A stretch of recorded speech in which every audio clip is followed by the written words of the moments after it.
8 tahun merugi, kini Krakatau Steel meraup untung hingga triliunan rupiah.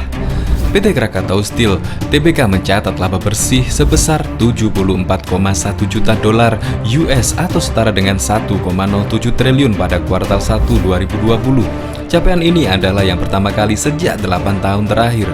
Direktur Utama Krakatau Steel, Silmi Karim mengatakan, perbaikan kinerja perseroan ini disebabkan karena penurunan beban pokok pendapatan sebesar 39,8% dan penurunan biaya administrasi dan umum sebesar 41,5%.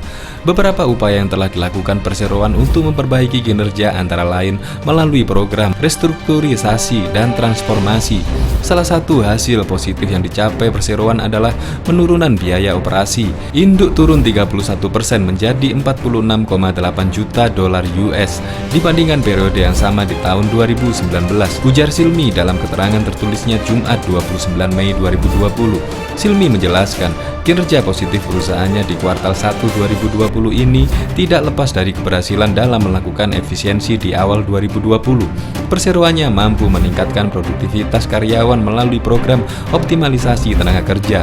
Di Januari 2020, optimalisasi kerja meningkat 43% jika dibandingkan pada saat tahun berjalan di 2019.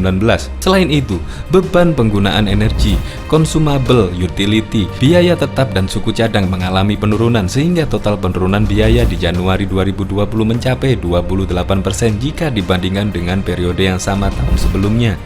Sementara untuk cash the cash cycle juga mengalami percepatan siklus 40 hari atau sekitar 41% pada Desember 2019 dibanding dengan periode di sepanjang 2018. Atas upaya-upaya efisiensi, Krakatau Steel telah berhasil melakukan penghematan biaya sebesar 130 juta dolar AS pada kuartal 1 2020, kata Silmi.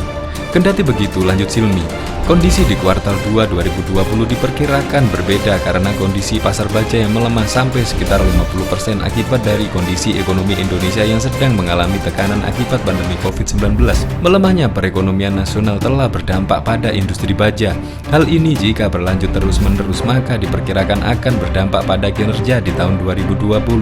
Silmi menuturkan, akibat dari dampak COVID-19, besar kemungkinan jika keadaan ini berlarut-larut dan kita tidak melakukan langkah-langkah antisipasi maka industri hilir dan industri pengguna akan menutup lini produksinya karena rendahnya utilisasi. Hal ini sangat berisiko karena karakteristik industri memerlukan waktu untuk melakukan proses startup produksi dan kondisi tersebut akan menimbulkan celah masuknya produk impor yang dapat menimbulkan defisit neraca perdagangan nasional. Apabila industri sempat mati, maka akan sulit untuk dihidupkan kembali karena membutuhkan usaha ekstra yang bisa memakan waktu lama serta biaya lebih besar untuk memulihkannya. Kondisi ini akan lebih parah lagi jika pasar dalam negeri sudah terlanjur diisi oleh produk impor. Kita berharap kondisi perekonomian di triwulan 3 dan triwulan 4 akan membaik, sehingga Krakatau Steel dapat kembali meraih keuntungan seperti halnya di triwulan 1 2020. Dan tahun ini Krakatau Steel dapat membukukan laba seperti yang direncanakan pasca selesainya restrukturisasi Krakatau Steel, ucap dia.